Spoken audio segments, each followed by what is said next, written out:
Baik, Bapak Ibu sekalian, panggilnya Bapak Ibu aja ya. Kebiasaan. Jadi sebenarnya saya tidak nyaman sekali kuliah-kuliah online ini ya. Ya apa boleh buatlah.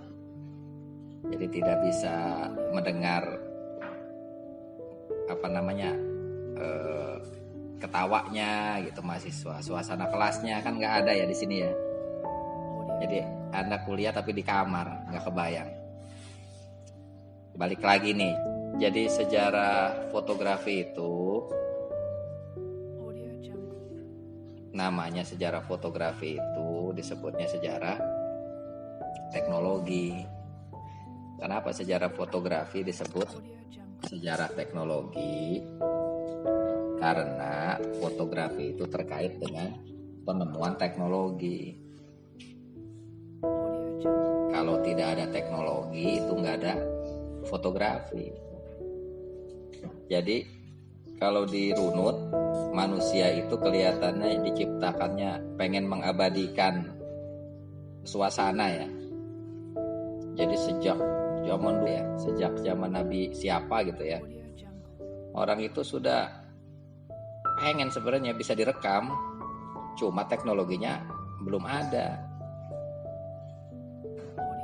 Terus orang dulu itu lagi kayaknya rasa ingin tahunya banyak ya, penasaran gitu ya, ngelihat cahaya aja penasaran, wih apa ini cahaya itu. Kalau sekarang kan kita kehilangan rasa penasaran, semuanya baik-baik aja. Ada meteor jatuh di depan rumah kita juga, itu mah paling juga orang lempar batu, santai aja. Ada kebakaran juga santai aja. Tapi kalau orang dulu tuh, cahaya katanya. Kalau sekarang cahaya ngapain diperhatiin kan? Ya cahaya aja kan, urusan lo aja gitu. Sampai ada orang yang ngamati cahaya yang lewat lubang kecil. Kan dulu ada tenda kali ya, tendanya bolong kali ya. Kemudian, kok cahaya bisa masuk lubang ya gitu. Diperhatiin sampai akhirnya lubang kecil itu jadi satu penemuan yang sangat berguna untuk apa yang kita kenal sekarang fotografi. Lubang kecil itu disebutnya lubang jarum karena saking kecilnya ya. Atau bahasa yang lebih populernya pinhole. Sampai sekarang masih ada praktek kamera lubang jarum ya, mungkin Anda pernah dengar ya. Dibikinnya dari kaleng bekas susu, dus bekas kemasan rokok, itu bisa dibikin kamera. Kemudian orang eksperimen, nih kok ada cahaya bisa masuk lubang nih, gimana nih caranya nih, dibikinin apa nih gitu ya. Akhirnya karena eksperimen kemudian ditemukan banyak teknologi begitu. Nah ini coba diringkas ya. Jadi di bawah ini diuraikan secara ringkas. Kalau secara lama nanti bisa setahun ya ngebahas teknologi fotografi ini. Dilanjutkan lagi. Sebelum foto-foto pertama dibuat, ini foto ini kombinasi dari beberapa penemuan teknis. Kalau sekarang disebutnya collab ya, apa collab? Kolaborasi ya. Kolaborasi lah. Jadi ada orang menemukan ini, ada orang menemukan itu, tapi belum jadi dalam bentuk fotografi. Masing-masing aja gitu. Dilanjutkan lagi. Ini contohnya kayak gini. Ada namanya. Dilanjutkan.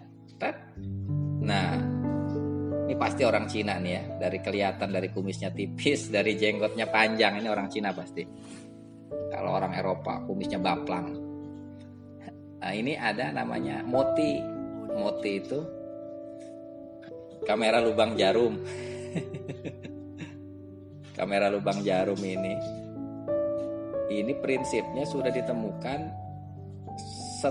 500 tahun sebelum Yesus Kristus lahir. Jadi hampir 2500 tahun sebelum Burhan lahir itu. Lama sekali ya. Itu ada namanya Moti. Nah, ini filosof. filosof itu ahli filsafat ya, ahli filsafat ya. Yang kita kenal sekarang, iya filosof. Kurang U itu ya tulisannya ya. Jadi kalau ngedenger sekarang kuliah di mana di jurusan filsafat, wah pasti nanti orangnya nggak sholat. Semudah itu ya. Padahal banyak juga bukan filsafat orang nggak sholat gitu. Tapi kalau filosof tuh dianggapnya pikirannya aneh-aneh. Padahal filosof itu kan sering memikirkan sesuatu yang tidak dipikirkan oleh orang biasa ya. Moti ini sudah memikirkan bagaimana suatu saat nanti ada satu benda yang bisa ngerekam. Bendanya belum ada, baru ngehayal. Jadi kalau untungnya Moti ini nulis hayalannya itu, makanya Moti itu udah nulis hayalannya waktu hidup 500 tahun sebelum Masehi ya gitu, 470 itu. Jadi akhirnya ketahuan bahwa orang sudah ngehayal ada kamera dari tahun sebelum Masehi itu. Dan maksudnya dihayalkan itu kan berarti katanya bisa dibuat ya, tapi waktu itu wujud kameranya belum ada. Dilanjutkan lagi. Ada Moti, ada Aristoteles. Sama juga filosof. Bukan ahli komunikasi, bukan ahli teknik ya. Jadi filosof yang awal mula menemukan kamera itu. Menemukannya di pikirannya ya. Jadi hidupnya ya selisih 100 tahun kali dengan Moti ya. Aristoteles ini hidup tahun 300 sebelum Masehi. Dia juga ngamatin kamera lubang jarum. Dia ngamatin bulan sabit. Dia ngamatin matahari. Kurang kerjaan amat nih Aristoteles ya. Kalau sekarang ada orang semacam Aristoteles pasti dipikir ini orang kurang kerjaan amat. Bulan aja kok diamati gitu. Matahari aja diamati. Emang apa sih pentingnya? Kan yang penting kita sekarang punya kuota, kemudian nonton YouTube. Dilanjutkan. Ada lagi sesudah Aristoteles itu, ada namanya lagi. Masih Aristoteles ini. Dia eksperimen. Eksperimen, ada cahaya bulan, ada cahaya matahari ya. Karena waktu itu belum ditemukan listrik ya, karena PLN belum ada. Belum ada neon, belum ada lampu LED, belum ada lampu merkuri, belum ada. Jadi eksperimennya menggunakan kalau nggak sinar matahari, ya rembulan. Kebayang rembulan seberapa terangnya. Dia halangi sinar itu dengan beberapa pola lubang. Ada yang kotak, ada yang persegi, ada yang bulat. Cuma anehnya pada saat jatuh ke tanah, itu cahaya matahari itu jatuhnya bulat. Sebenarnya Anda juga pasti udah tahu, cuma kita tidak punya rasa penasaran seperti Aristoteles. Pernah ngeliat rumah gentengnya bocor. Rumahnya ada plafonnya ya semua ya. Kalau rumah dulu nggak ada plafonnya itu. Nanti lah main ke rumah nenek ya. Ke kampung itu yang belum ada plafonnya itu biasanya ada genteng yang bolong itu. Kalau siang mataharinya tembus ke lantai dan itu biasanya di lantai itu udah mulai ada yang menguap. Di lantai itu ada bayangan mataharinya itu bulat. Tidak kotak. Bagi Aristoteles itu satu keajaiban gitu. Bagi kita ya biasa aja, nggak masalah sih gitu kan. Kita masih bisa ngobrol-ngobrol. Dilanjutkan. Ada lagi siapa Aristoteles? Ada lagi Artemius, siapa ini ya? Saya nggak kenal orangnya ini. Bizantium itu nama sebuah negara. Jadi ahli matematika Bizantium namanya Artemius dari Tralles. Kayaknya kotanya udah nggak ada ini. Abad ke-6. Nanti coba dicari di Google Map ada apa enggak ini kota Tralles ini, nanti kita main ke sana. Sebagai tipe dari kamera obscura. Udah mulai nyoba, tapi tentu belum jadi. Ini sudah mulai nih ada kamera obscura nih. Jadi kamera itu kamar, Oh pantesan ya kamera gitu, kamar gitu ya. Dari kamera ternyata ya, kamar tidur gitu ya, kamar mandi. Obscura itu gelap, jadi kamar gelap. Itu yang disebut kamera obscura.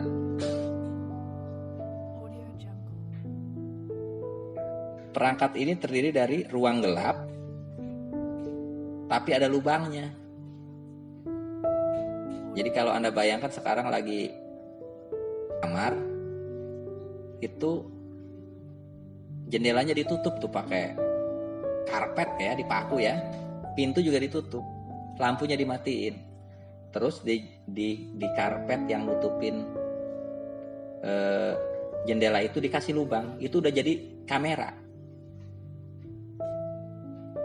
Semudah itu. Jadi sekarang Anda tutup semua tuh, si Maulana juga tuh, si gorden yang di belakangnya tuh ditutup tuh kamarnya tuh ya.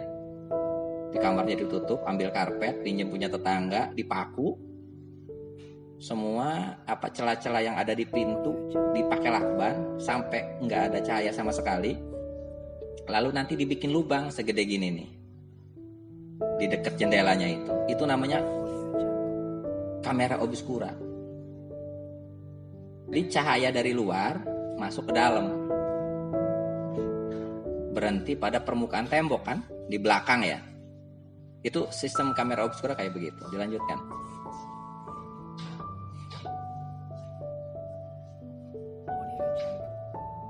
Nah, awalnya kamera obscura itu tidak untuk memotret, tetapi untuk melukis.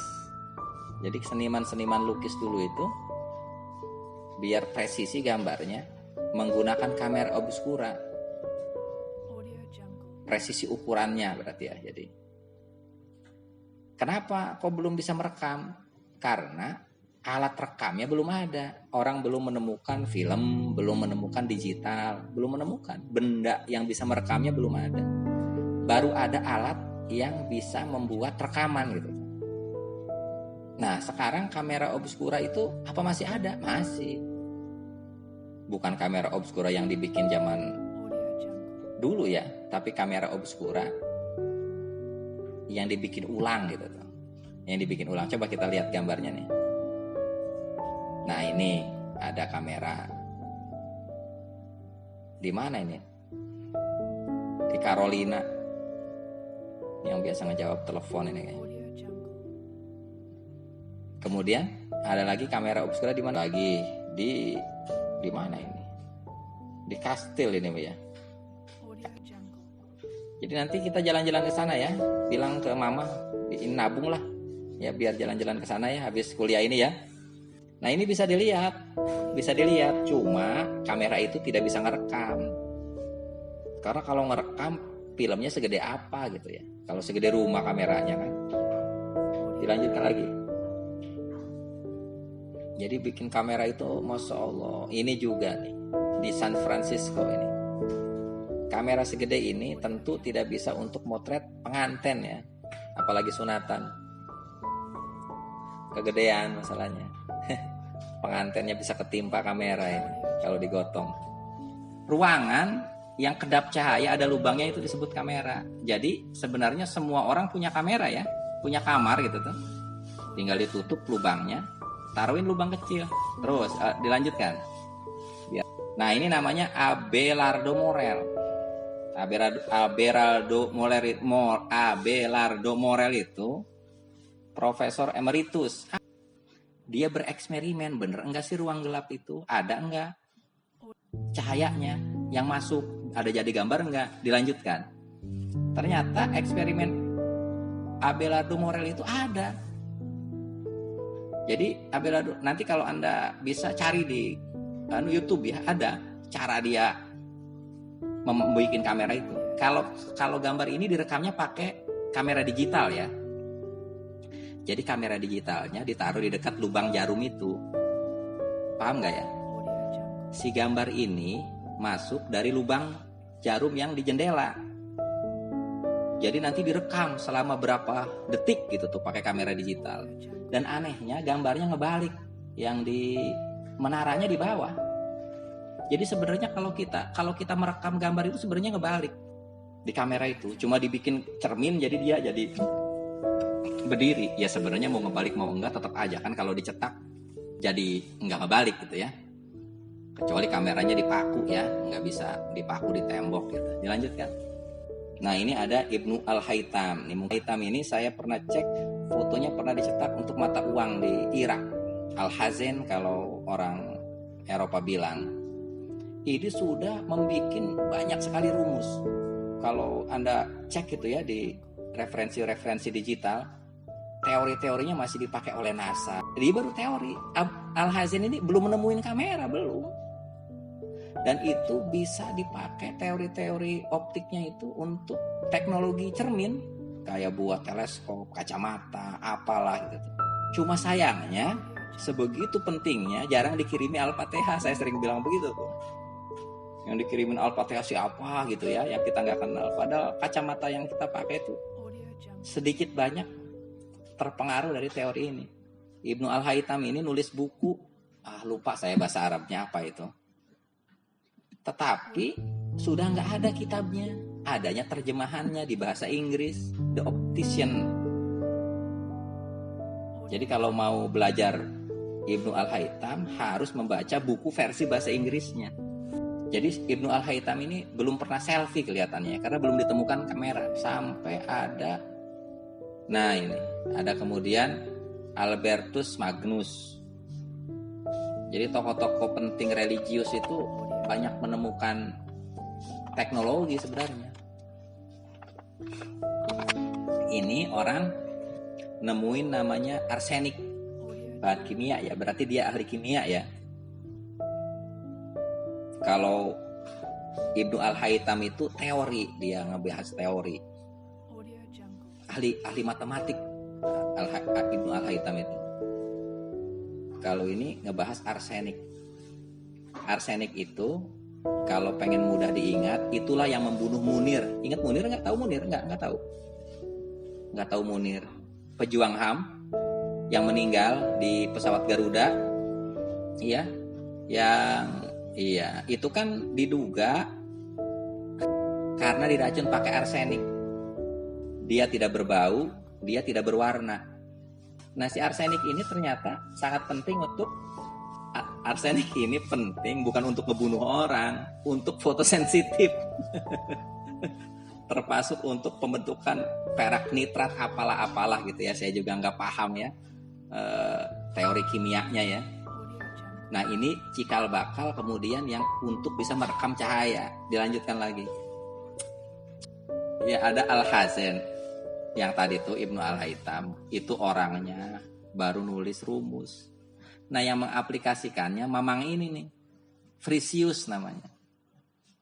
Dia ngoprek gitu tuh teori-teori yang dari Al-Hazen ini. Ahli matematik. Jadi agak susah juga memahami kalau ini bukan ahli matematik ya. Dilanjutkan lagi. Ini ada Daniel Barbaro. Ini menjelaskan diafragma. Orang sudah berpikir diafragma. Di lensa itu ada bukaan namanya diafragma.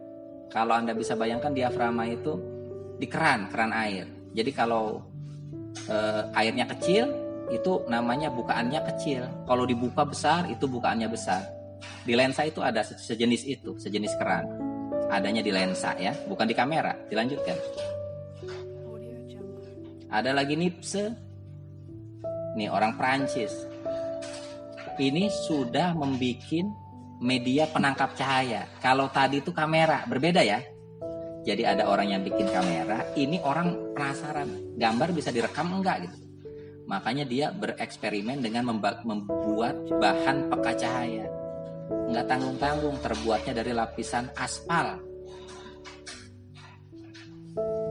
Eksposurnya sangat lama. Eksposur itu ringkasnya begini. Kalau di kamera, yang disebut lamanya eksposur itu adalah di kamera itu ada bunyi cek klek. Tahu ya? Cek klek. Ada dua sebenarnya bunyinya. Ceklek karena cepat jadi ceklek. Ngebuka, nangkap cahaya, nutup lagi.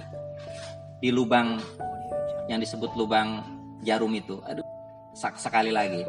Yang disebut eksposur itu kayak di dalam kamera itu ada namanya shutter gitu ya, nutup. Kalau kameranya nggak dipencet nutup, tapi kalau dipencet dia nggak buka, cek klek. Tapi karena saking cepatnya dia bunyinya ceklek. Hah? Kalau di kamera, nggak paham? Nggak. Nanti ada materi khusus ya untuk exposure. Ini mengebayangin, jadi di kamera itu ada buka cek klek. Yang disebut ceklek itu bunyinya 2 kali, cek kebuka klek. Ini sampai 8 jam. Kalau kita itu 1/60 detik ceklek. Sampai ada yang sekarang kamera 1/2000 detik ceklek. Ini 6 jam. Berarti kalau mau bikin foto pribadi, cek tahan napas selama 8 jam. Baru klek. Gitu. Karena kalau badannya guncang, gambarnya hilang. Paham? Oke. Kalau udah foto baru paham ya. Jadi harus 8 jam kita jangan bergerak. Itu yang disebut lamanya exposure.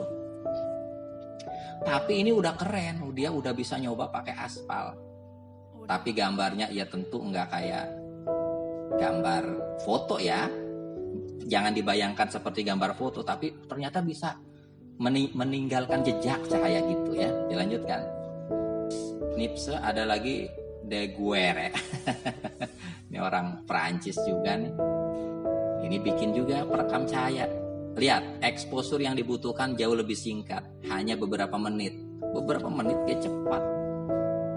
Anak kalau foto tahan napas 2 menit. 1, 2, 3 cek. 2 menit kemudian klak. Gitu. Itu dianggapnya cepat. Dilanjutkan. Ini foto sebuah pemandangan jalan tahun 1838, pemandangan jalan yang sibuk. Nah, yang tadi itu karena waktu exposure-nya setidaknya 10 menit, lalu lintas di kota ini hilang. Karena nggak kerekam. Yang kerekam itu yang diam. 10 menit. 10 menit itu lumayan buat masak mie sampai makan. Jadi cep, 10 menit kemudian baru klek. Kalau pengen tahu nanti dipraktekkan, tenang aja ada prakteknya. Nunggu-nunggu praktek kan? Wih, keren banget. Bagaimana nanti objek-objek yang bergerak itu menjadi buram gitu, menjadi menghilang. Tenang, kita akan kawal prakteknya. Dilanjutkan. Ada Talbot. Talbot ini juga sama, berproses pada media perekam. Udah bukan kamera lagi, orang lagi nyari cara gimana biar bisa merekam lebih baik. Ini udah mulai pakai kertas. Jadi ini berarti kalau kita mau foto harus sambil tiduran ya biar nggak gerak ya. Dan harus diketahui foto-foto awal itu biasanya bukan foto orang eksperimennya. Nggak bisa kalau foto orang, berat.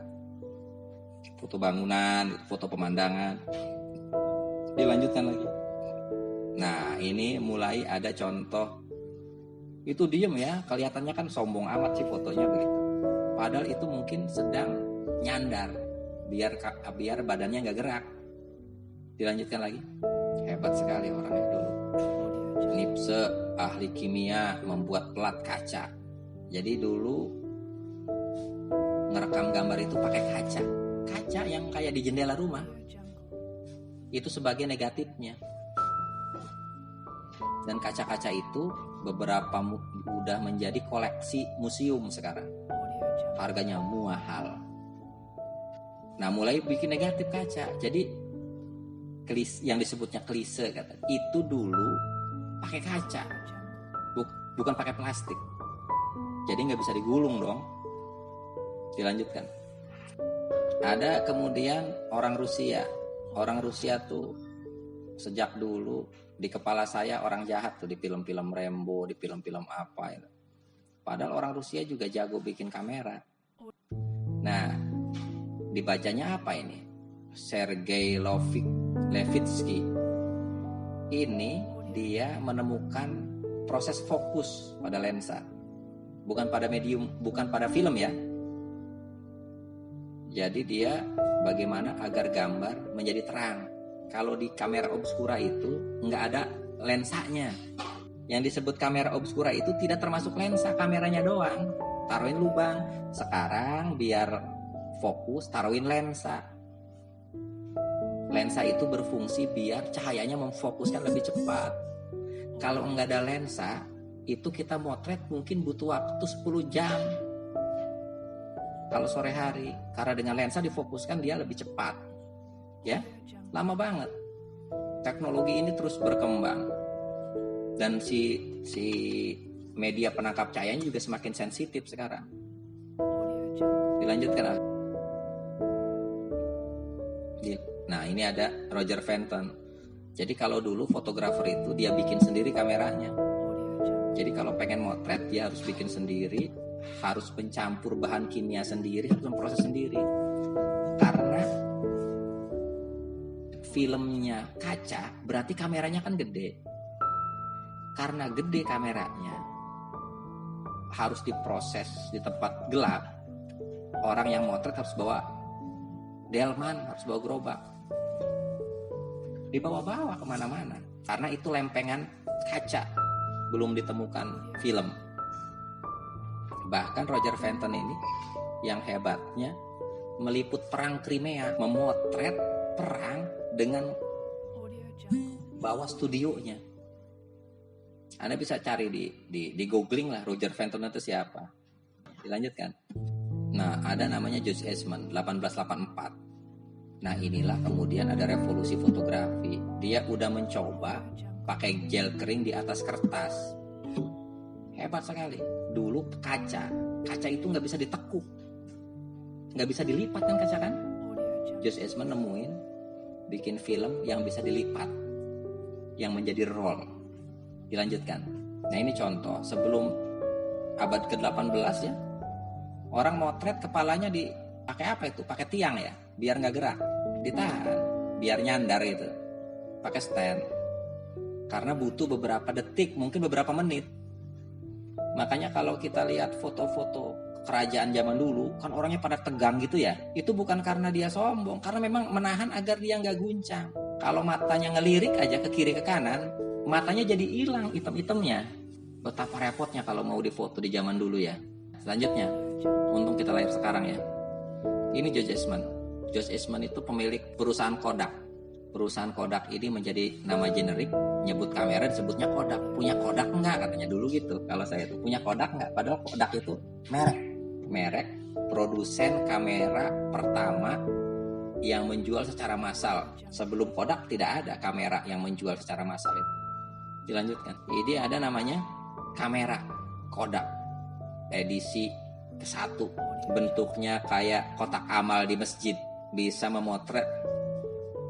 Iya, ini 100 gambar bisa ngerekamnya. Tapi belum bisa di rollnya, belum bisa dijual secara bebas ya. Jadi kalau Anda beli kameranya, habis 100 jepretan, balik lagi ke studio, dibuka filmnya sama studio, dicuci, baru dicetak. Dilanjutkan.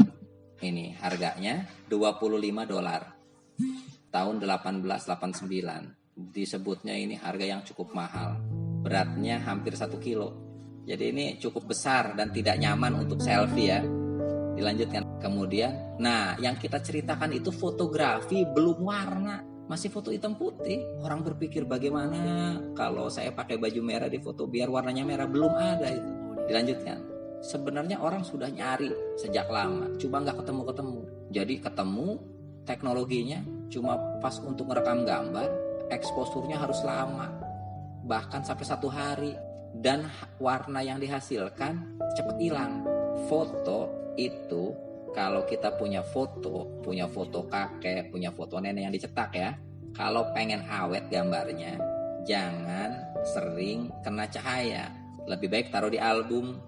Karena kalau semakin terpapar cahaya, warnanya akan semakin pudar. Apalagi kalau foto kakek nenek kitanya disimpan di atas genteng ya, itu akan cepat hilang. Jadi harus yang dia kedap cahaya. Jadi lebih aman ditaruh di album. Lah ini jadi eksposurnya udah lama, begitu jadi warnanya jadi hilang. Nah ini udah eksperimen. Jadi ini foto eksperimen ini bukan foto warna. Jadi 3 foto hitam putih yang diambil menggunakan filter warna merah, hijau, dan biru digabung. Jadi seolah-olah jadi foto warna. Padahal bukan foto warna. Tapi orang sudah bereksperimen. Dilanjutkan lagi. Nah ini ada Belin. Itu pencipta foto telegram.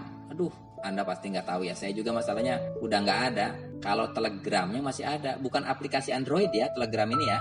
Jadi dulu saya punya kakak tinggalnya di Sulawesi. Itulah yang disebut kalau pengen cepat kehubungi di Sulawesi itu mesti pakai Telegram. Datangnya bukan ke kantor pos tapi ke kantor Telkom. Bayarnya gimana? Bayarnya tuh per karakter. Makanya kalau Telegram itu biasanya satu kalimat aja karena mahal bayarnya.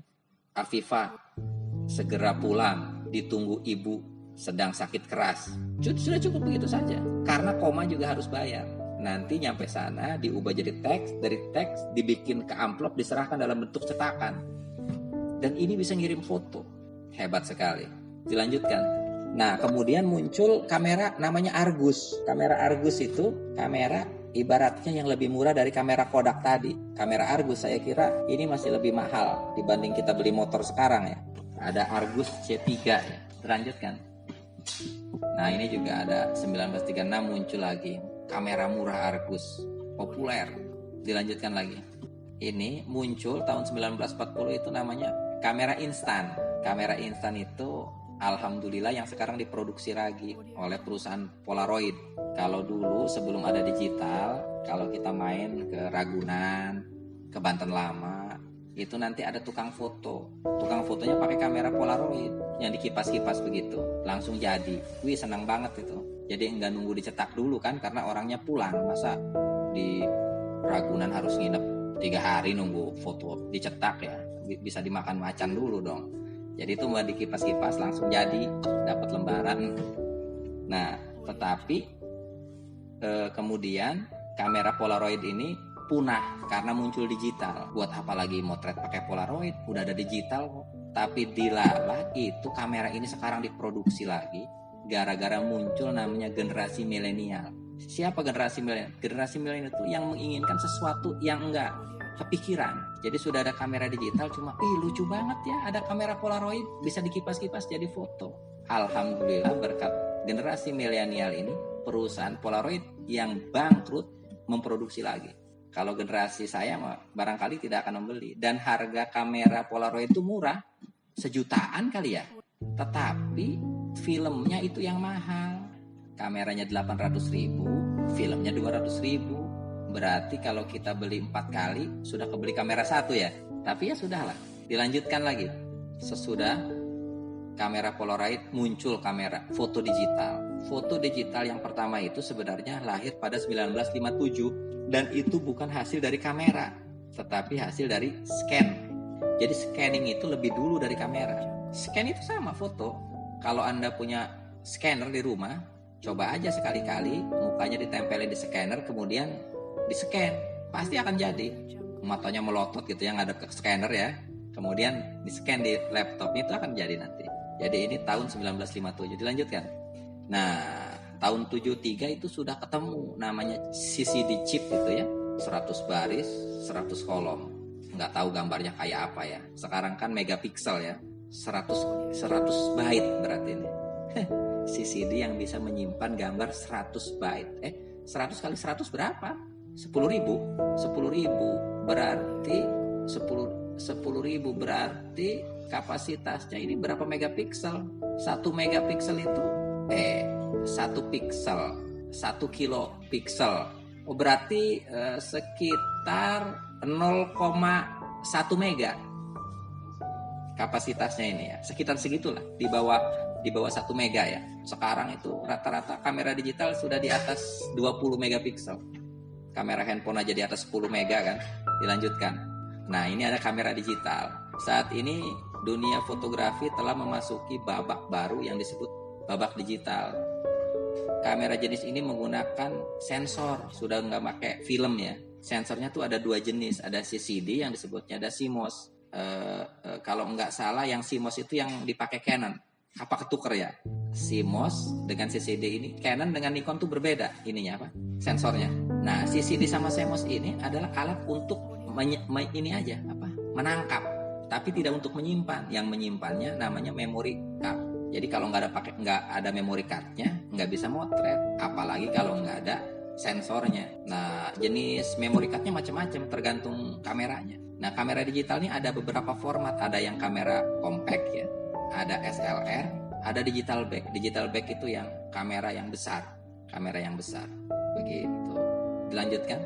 Nah ini tahun 99 muncullah kamera DSLR baru digital. Resolusinya 2,74. Kebayangan. Kecil sekali. Ini udah kamera SLR. Harganya itu 6.000 US dollar. Waktu rupiahnya masih 2.500 berarti ya.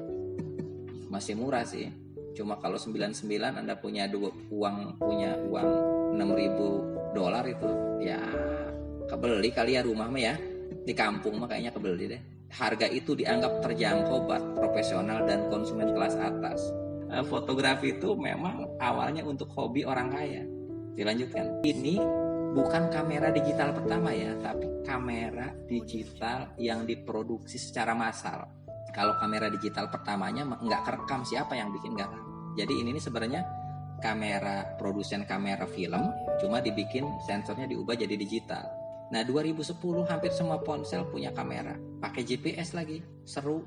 Sekarang kalau saya motret, dibuka propertinya, itu ada alamat mapnya, geotagging ya, geo. Jadi kita real time kita motret sini, kita lupa ini foto diambilnya di mana, itu ada di properties. Sampai sebegitunya sekarang. Kalau dulu nggak bisa, tanggal aja harus ditulis manual. Tanggal saya mau foto di Untirta tanggal 23 September 2020 ditulis biar nggak lupa. Kalau sekarang otomatis ada di properties di digital. Jadi begitu mudah. Cuma anehnya belakangan foto-foto yang dihasilkan lebih banyak foto-foto yang buruk di digital itu. Saya tinggal di dekat sebuah madrasah. Saya pernah mendapatkan arsip foto tahun 80-an, tahun 70-an. Fotonya bagus-bagus, yang sudah dicetak ya. Fotonya bagus-bagus. Sekarang setelah era digital, saya tidak menemukan foto madrasah yang bagus. Nggak ada. Jadi aneh, dulu motret itu begitu sulit, harus beli film dulu, film dipasang di kamera, dicuci, lagi dibawa, dicetak. Fotonya bagus, tetapi sekarang dengan kamera digital kualitas fotonya semakin buruk. Kayaknya udahan ini ya. Lanjutkan. Oke, next. Selesai. Oke, terima kasih. Iya.